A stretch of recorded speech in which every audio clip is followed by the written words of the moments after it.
Amém, meus amados. Que domingo maravilhoso que o Senhor nos concede, né? Dia bonito, de sol. Quero convidá-los a abrir suas Bíblias na carta de Paulo. Primeira carta de Paulo aos Coríntios, capítulo 5. 1 Coríntios, capítulo 5, versículo 7.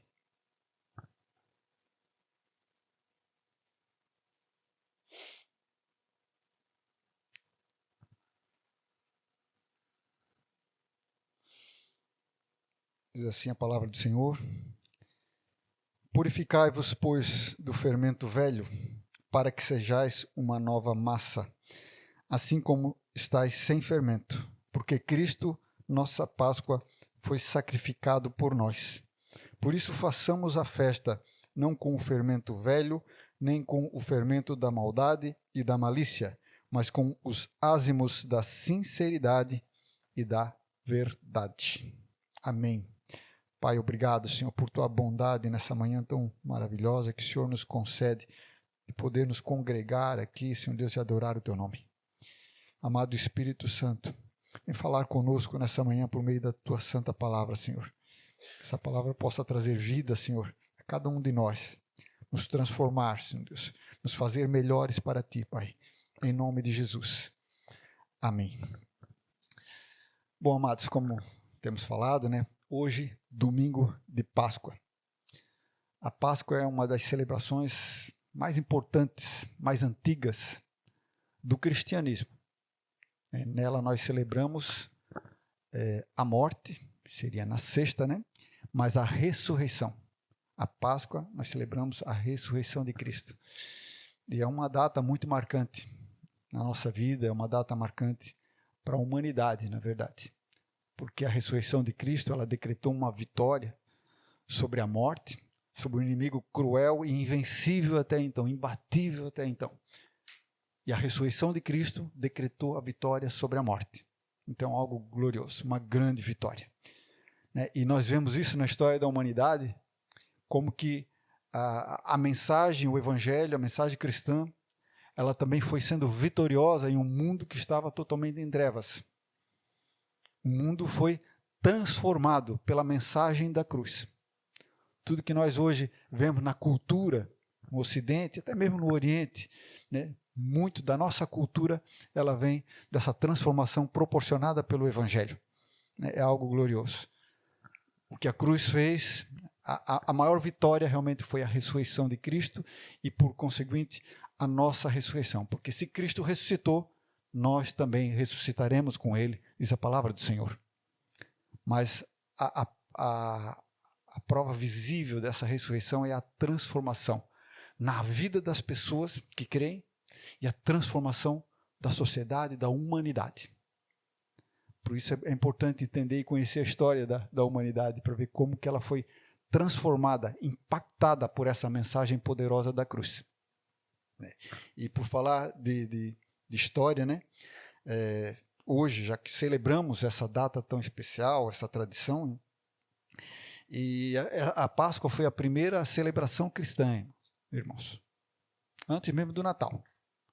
A Páscoa, a Páscoa foi já no primeiro século, até meados do segundo, quase final do segundo século. O segundo século começou no ano 200, aliás, terminou no ano 200.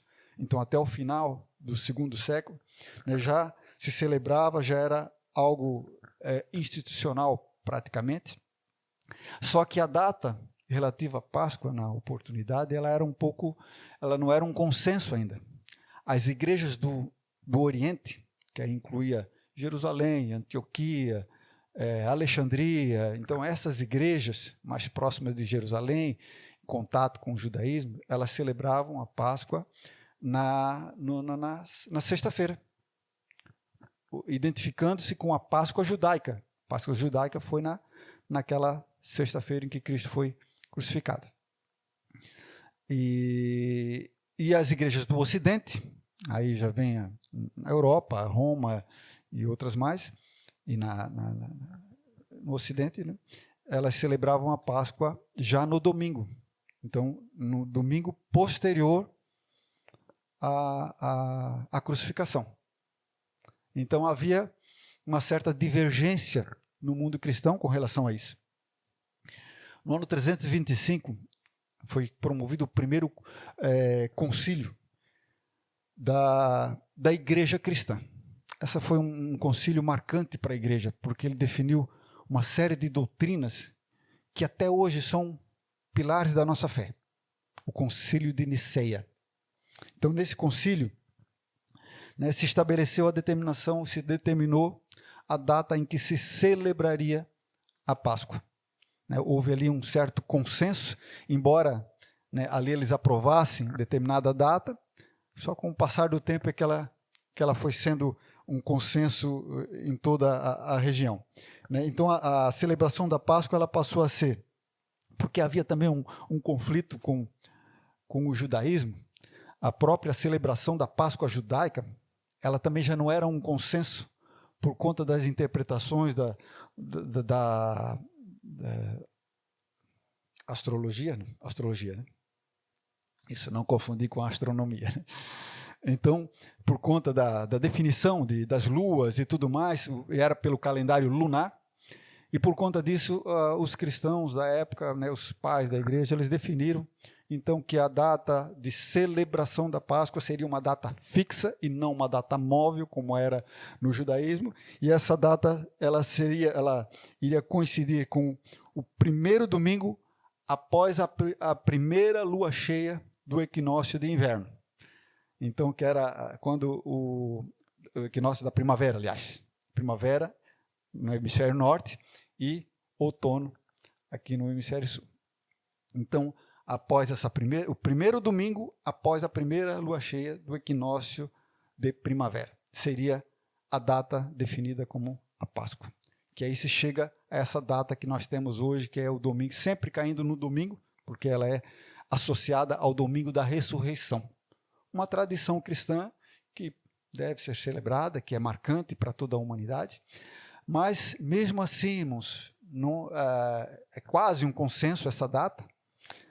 Em muitas regiões, as próprias igrejas ortodoxas, elas também adotaram essa data junto com a católica para ter uma certa unidade, mas em algumas regiões aí do mundo, eles ainda, algumas igrejas ortodoxas principalmente, seguem uma outra data, um outro calendário, diferente desse que foi estabelecido no Concílio de Niceia.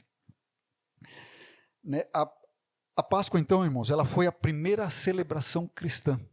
Já antes do ano 200 já estava fixada, já era algo consagrado entre os cristãos.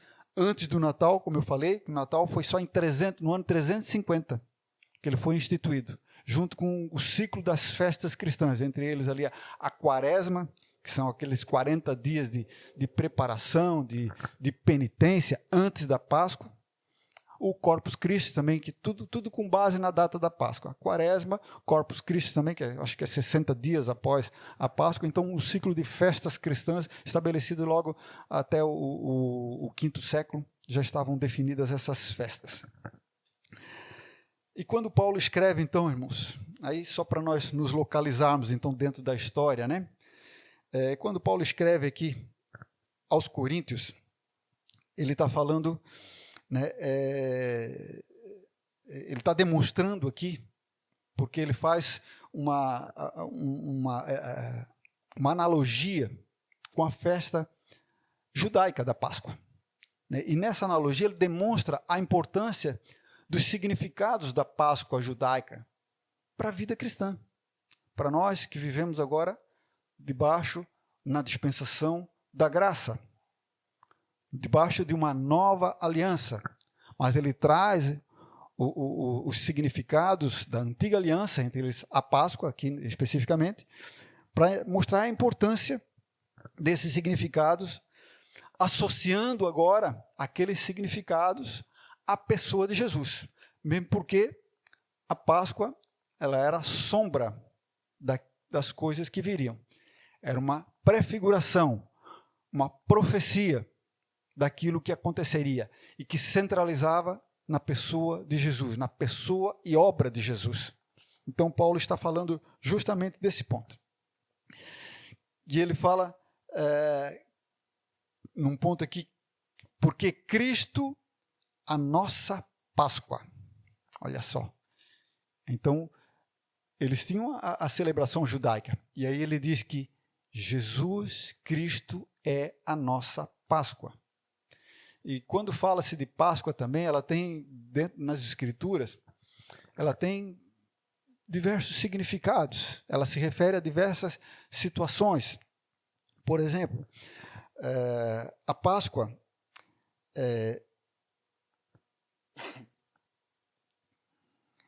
ela se refere ao dia da morte do Cordeiro Pascal. Então, o Cordeiro, na Páscoa judaica, ela é sacrificado no dia 14 de Nissan, um mês lunar, lá entre os judeus, que está mais ou menos entre março e abril, próximo da nossa Páscoa, e às vezes até coincidente com a nossa Páscoa. O dia 14 de Nissan, a Páscoa judaica de 2026, foi na quarta-feira agora. Caiu nessa quarta, a Páscoa judaica. Então, porque ela é móvel, né, com base no calendário lunar. Então, as Escrituras se referem à Páscoa como esse dia específico. Mas elas também se referem à Páscoa como uma festa de 7 dias, que começa com a morte do Cordeiro, e por mais 7 dias ela é celebrada na festa dos pães ázimos. 7 dias em que não se comia pão levedado, e não se come ainda entre os judeus ortodoxos. Então, quando a Bíblia fala de festa da Páscoa, ela está se referindo à festa desse período, de 7, né, 8 dias praticamente. Começa um dia antes, que é no dia da morte do Cordeiro. Então, a Páscoa pode se referir ao dia específico da morte do Cordeiro e ao período de 7 dias, incluindo aí a festa dos pães ázimos. E elas são há uma dualidade até, elas são tratadas de forma igual dentro dos evangelhos, inclusive. A festa da Páscoa e a festa dos pães ázimos. Ela também pode se referir, Páscoa pode se referir unicamente à libertação da morte ocorrida lá no Egito, porque a palavra pechá de Páscoa, ela significa passar sobre, em que o anjo da morte passou sobre a casa dos filhos de Israel, que tinham o sangue do cordeiro na verga e nas ombreiras da porta. Então ele passou sobre a casa e aquele anjo da morte não entrou e ceifou a vida do primogênito, dos filhos de Israel. Então ela pode significar também passagem, ou poupando, né, ou aqueles que foram poupados da morte. Mas ela pode ainda significar, a Páscoa pode significar o sacrifício específico, o cordeiro específico. Moisés disse, olha, vocês devem sacrificar a Páscoa, se referindo ao cordeiro da Páscoa. Então ela pode significar, ter todos esses significados. Mas quando Paulo fala aqui, aos Coríntios, ele fala da Páscoa, ele fala depois da festa, né? Fazei a festa, então ele está falando de uma celebração, mas ele fala do sacrifício. Jesus Cristo, a nossa Páscoa, foi sacrificado por nós. Jesus é o sacrifício pascal. Ele é o Cordeiro Pascal, que foi sacrificado por nós. Então, ele é a nossa Páscoa. E a nossa festa, ela gira em torno da pessoa e da obra de Cristo. Não só alguém desconectado da nossa vida, mas da pessoa de Cristo e da obra dele na minha vida. É isso que me leva a celebrar e a praticar e a celebrar essa data. Então ele fala, né, de fermento aqui. Primeiro ele fala, né, não sabeis que um pouco de fermento ele faz levedar toda a massa? Então, olha só, ele começa a entrar num tema que traz a analogia com a festa dos pães ázimos, pães sem fermento. E o fermento, irmão, na antiguidade, não era esse fermento biológico que nós temos hoje, industrializado, né? Que tem a mesma utilidade daquele antigo, mas não era dessa forma. Ele era uma massa que era separada da massa principal e era reservada e guardada para que ela envelhecesse e apodrecesse, uma massa podre, na verdade, fermentasse. Quando se fizesse um novo pão, né, pegava-se um pouco daquela massa, ou toda, depende da quantidade, e se acrescentava na massa nova, para que a massa nova levedasse. Então ficasse um pão bem bonito, bem maior, né?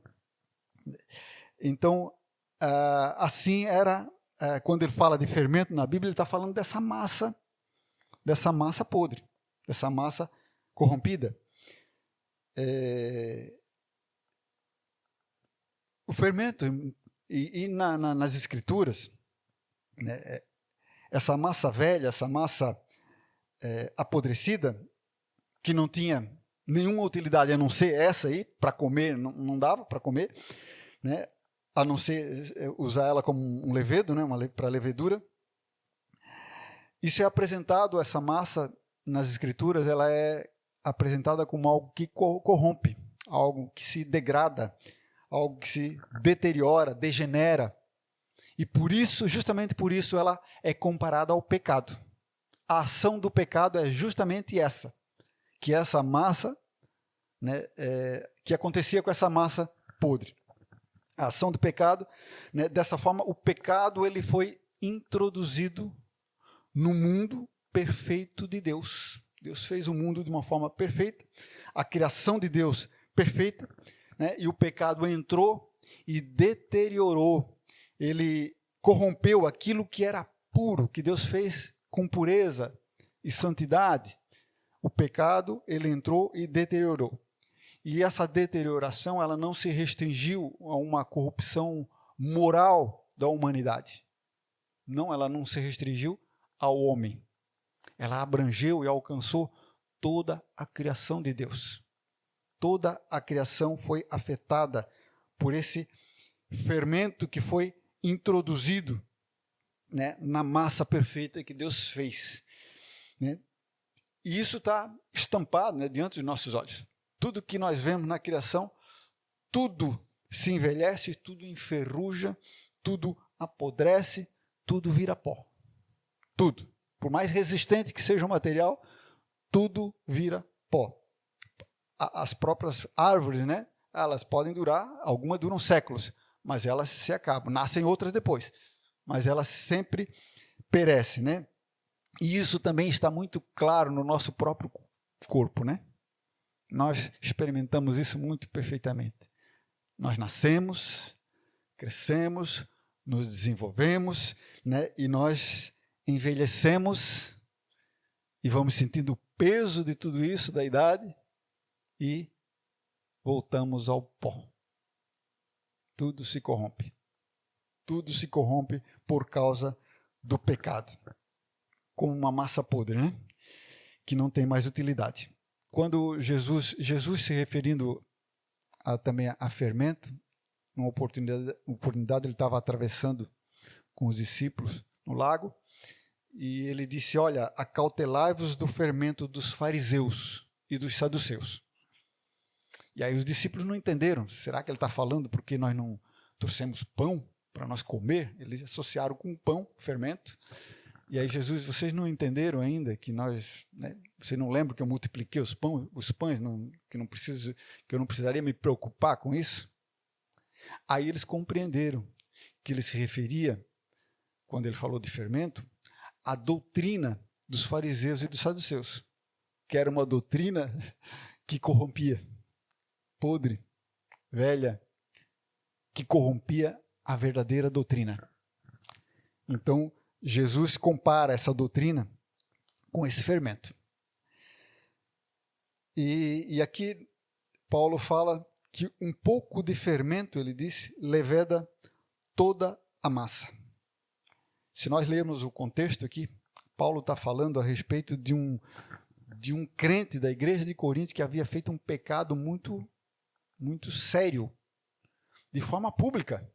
E continuava ali com eles, na comunhão do corpo de Cristo. E Paulo estava dizendo que não pode ser dessa forma. Certamente ele não se arrependeu daquilo, porque ele continuava vivendo naquela situação de pecado, algo público. E Paulo estava dizendo que não pode.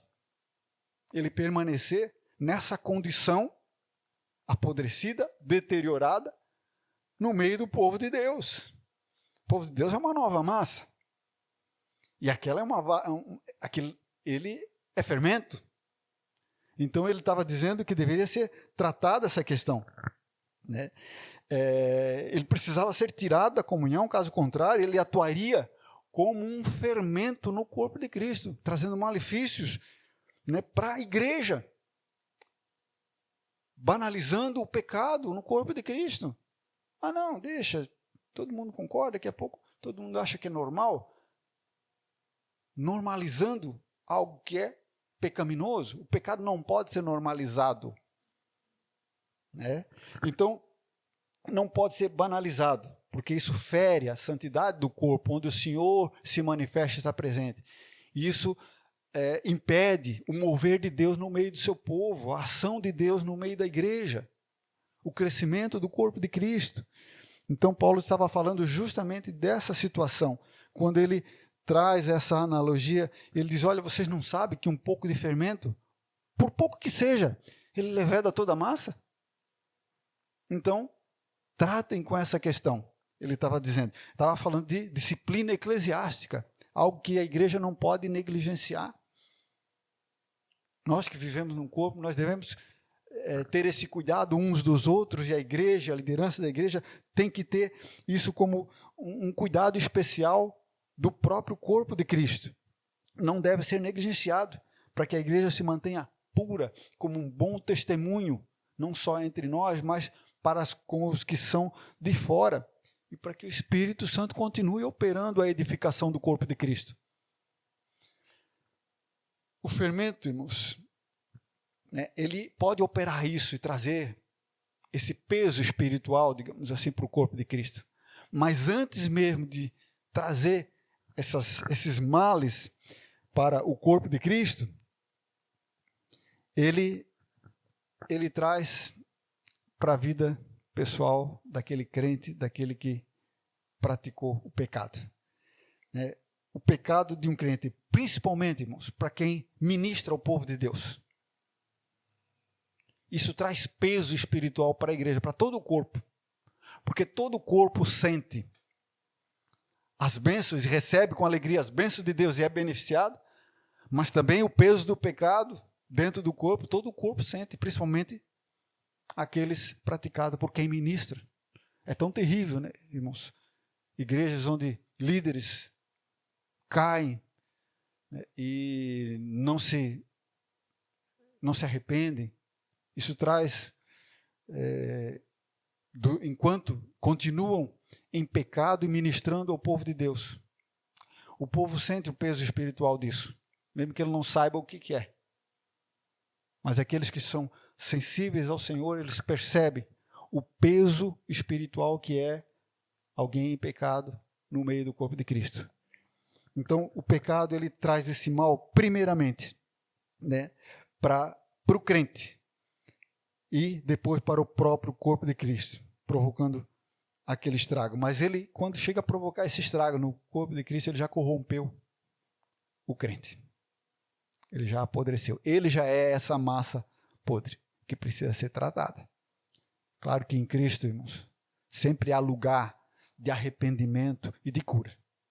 Não é como uma massa propriamente dita que é podre, não tem o que fazer mais, tem que jogar fora. Não é esse o caso.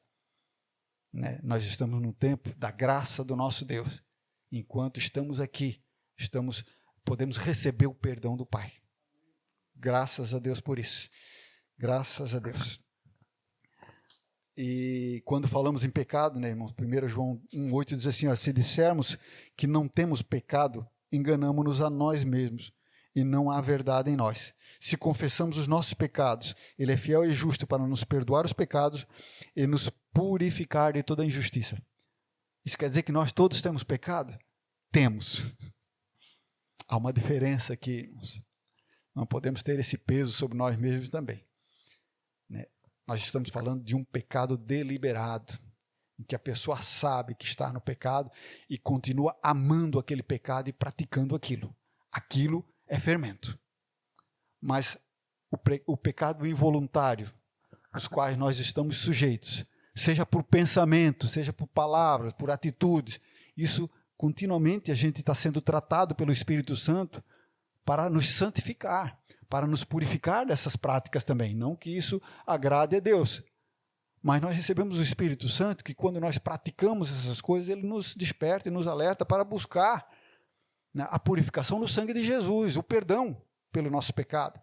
E nós continuamos a nossa caminhada de santificação. Então é um pecado involuntário, digamos assim, não é? É planejado. É diferente, há uma distinção nesse fermento aí e num pecado do crente, do seu cotidiano. Por isso João disse que nós não podemos dizer que não temos pecado, tudo nós temos. Mas ele é fiel e justo para nos perdoar e nos purificar. Então há um chamado para nós buscarmos sempre a santidade, buscarmos sempre um lugar de arrependimento aos pés da cruz. Entendemos que nós falhamos e compreendemos essa nossa condição de constantemente precisarmos buscar o perdão de Deus e o conserto nas coisas erradas que nós praticamos, né? Então, quando nós fizemos isso, nós somos purificados, né? O pecado, ele normalmente se apresenta de uma forma muito sutil, né? Muito inofensiva para o crente.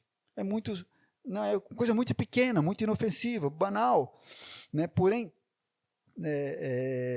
se nós sucumbirmos a ele funciona como um fermento, irmãos, que foi inserido ali e que precisa ser tratado por mim. Assim como a igreja deve tratar com o fermento, eu tenho que tratar com o fermento na minha vida. Ele deve ser retirado, porque se não for retirado, irmãos, apodrece toda a massa. Então ele tem que ser tratado diante de Deus. Assim que nós devemos proceder. Se nós sucumbirmos a ele funciona dessa forma, né? A renunciar então ao pecado por meio do arrependimento, condenar ele imediatamente e aplicar a graça santificadora, a graça da cruz que me purifica de todo pecado. Porém, se auto-justificar, que é uma tendência, irmãos, nós falharmos, por pequena que seja a falha, se auto-justificar, ignorar essa falha, deixa passar batido, né, tratá-la de forma banal, né, não, isso é nada a ver, não faz mal, foi só um pouquinho, não ofendeu ninguém, não machucou ninguém, não prejudicou ninguém. Muitas das nossas falhas não prejudicam ninguém, a não ser nós mesmos. Prejudica a nossa santidade e nos prejudica a nossa comunhão com o Senhor. Então, tratar dessa forma, a massa vai dar tempo para a massa levedar. Para o efeito do fermento produzir ali em outras áreas da vida, né, outras falhas, outras corrupções, outra deterioração. E aí ele fala que nós somos uma nova massa, para que sejais uma nova massa. Quando nós confessamos ao Senhor Jesus como nosso Senhor e Salvador, nós recebemos o Espírito Santo de Deus em nossa vida. Isso é um milagre, irmãos, na vida do crente. Aquele que creu. Isso é sobrenatural, isso que acontece. Porque acontece, né, esse milagre se chama regeneração. Esse é o termo que a teologia usa para explicar o que acontece conosco. Olha só, irmãos, regenerar. Estava apodrecido por causa do fermento. E quando Jesus vem, nos lava do pecado, tira todo o fermento, nos faz limpinho, novinho, regenerados. Uma nova massa nós somos. É isso que diz a palavra, irmãos. Então, já que nós somos uma nova massa, recebemos a Cristo e fomos regenerados, nosso pecado foi perdoado, a culpa foi removida, fomos justificados por uma nova vida, uma nova massa, agora sem fermento. Por isso que Paulo diz, se alguém está em Cristo, nova criatura é. As coisas velhas já passaram, eis que tudo se fez novo. Olha só, as coisas da velha natureza, aquele fermento velho. Por isso ele diz aqui, ó, purificai-vos, pois, do fermento velho. Quando nós recebemos Jesus, nós fomos purificados do fermento velho. Fomos limpos, perfeitamente limpos. Só que é aquilo que acontece na nossa caminhada nessa vida, né? Nós devemos constantemente nos purificar desse fermento velho. que representa o pecado, a imoralidade, a malícia, a corrupção, os velhos hábitos que caracterizavam a nossa velha vida, nossa velha natureza, né? E a nova massa refere-se à nova vida em Cristo, purificada daquela influência daquele fermento velho, daquela malícia, né? Nessa nova vida nós estamos agora sem fermento. E quando ele se apresenta, nós arrancamos ele fora. E permanecemos uma nova massa em Cristo. Aí ele diz assim, olha, então façamos a festa. Né? Paulo aqui faz analogia à festa dos pães ázimos. Hein? Porque a festa da Páscoa incluía mais 7 dias da festa dos pães ázimos, que era considerado no total a festa da Páscoa. Nesses 7 dias, eles não poderiam comer pão levedado, pão com fermento. Meio que, qual é o sentido disso? Se não for especificamente esse espiritual apontando para nós hoje.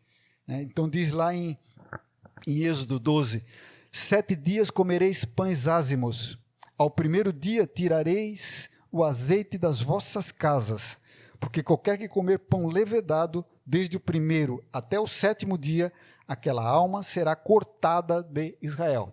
Era severo o julgamento, né? Eles seriam afastados da comunhão da nação.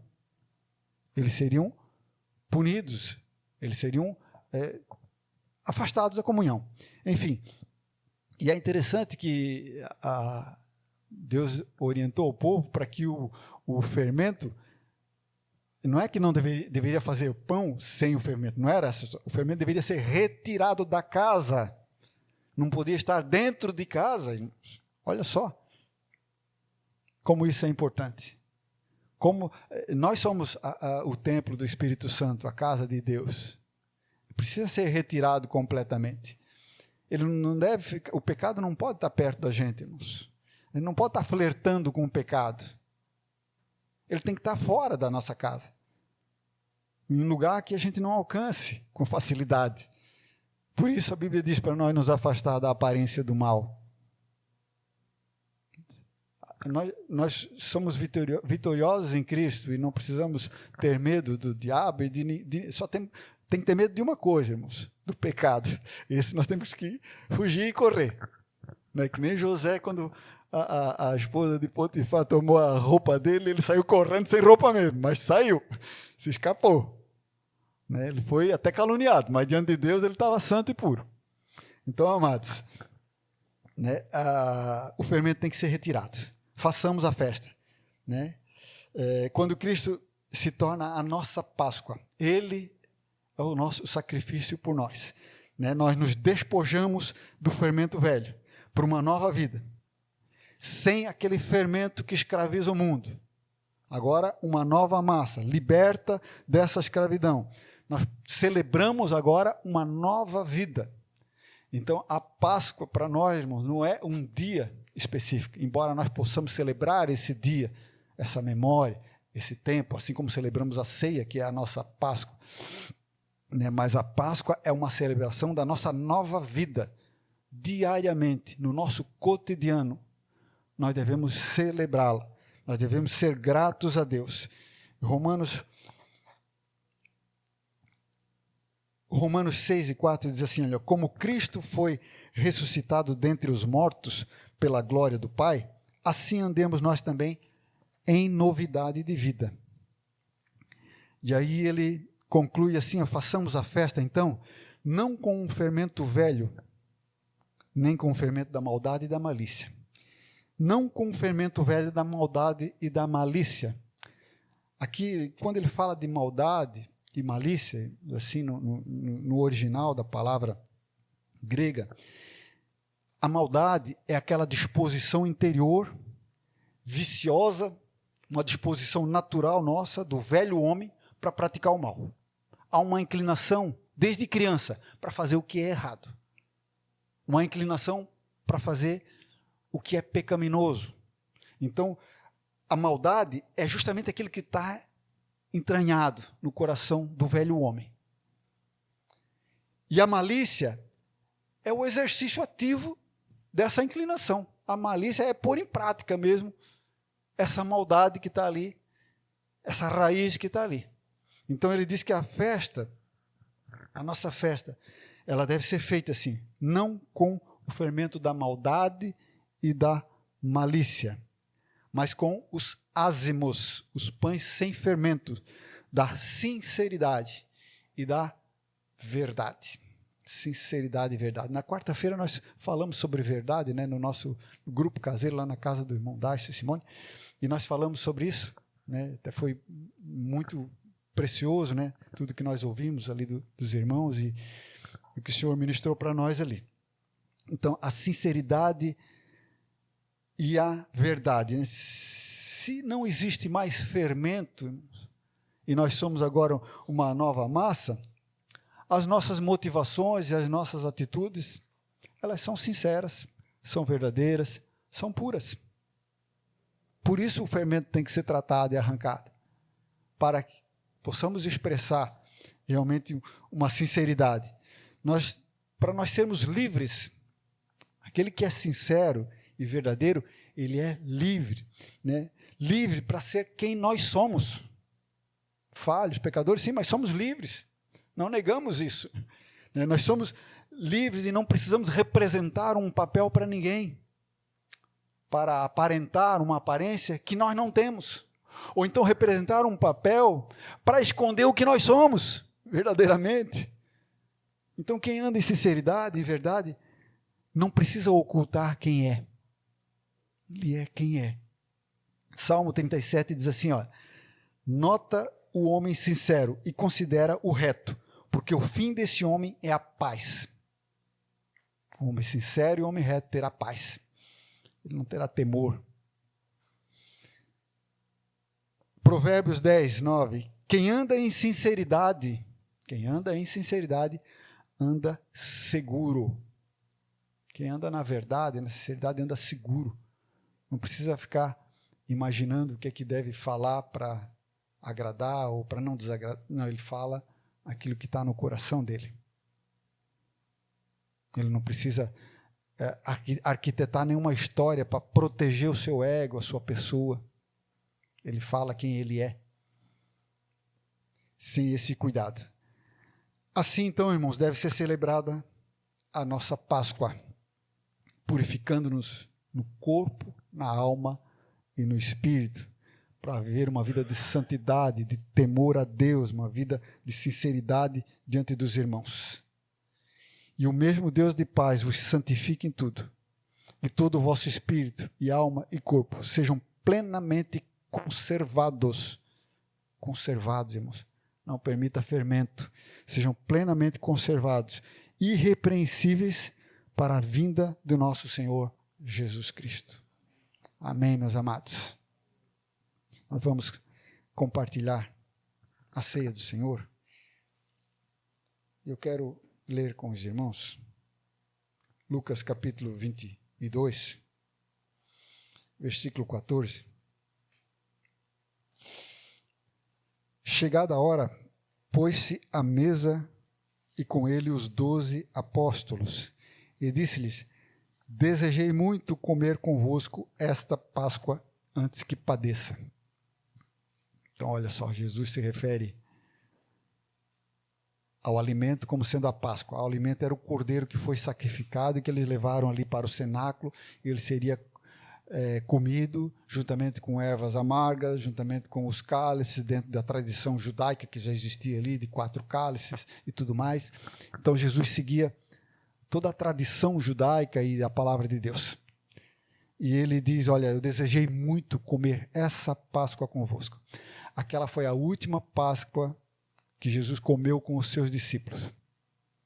E ela foi a última Páscoa para a humanidade, na forma como ela foi decretada lá no Egito.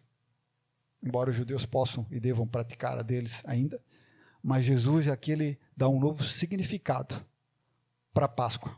Ou seja, ele traz o real significado da Páscoa que foi instituída lá no Egito, que estava apontando para esse momento. Então, aquela noite lá da morte dos primogênitos no Egito, do cordeiro morto, na congregação e depois do sangue passado na verga e nas ombreiras da porta, aquela noite, irmãos, Deus já estava vendo Jesus na cruz. O sangue de Jesus nas ombreiras da cruz, nos umbrais da cruz. E Jesus estava declarando essa verdade. Aquela morte, né, apontava para isso que eu vou fazer amanhã, porque no dia seguinte ele seria crucificado. E ele então, ele dá esse novo significado, e ele no versículo 17, tomando o cálice, havendo dado graças, diz, tomai-o, partiu entre vós. No versículo 19, tomando o pão e havendo dado graças, partiu e deu-lhe, dizendo, isto é o meu corpo, que por vós é dado, fazei isso em memória de mim. Semelhantemente, tomou o cálice depois da ceia, dizendo, este cálice é o novo testamento no meu sangue, que é derramado por vós. Então Jesus pega alguns dos elementos da Páscoa, veja, ele não pegou o cordeiro, que estava ali sendo servido, ele pegou o pão e pegou o último cálice da ceia, ali, o quarto cálice. Ele disse, esse pão, ele representa, simboliza o meu corpo que vai ser partido por vós. Façam esse culto em minha memória. Esse cálice representa o meu sangue que vai ser derramado por vós. Façam esse culto em minha memória toda vez que vos reunir. Então Jesus estabeleceu, instituiu o culto de Páscoa para os cristãos ali. E nós fizemos, não um dia específico, estabelecemos como tradição nossa também o primeiro domingo de cada mês. Isso está dentro de uma tradição, porque temos a liberdade de escolha da data e a palavra de Deus não nos restringiu a alguma data específica. E hoje nós estamos justamente celebrando isso.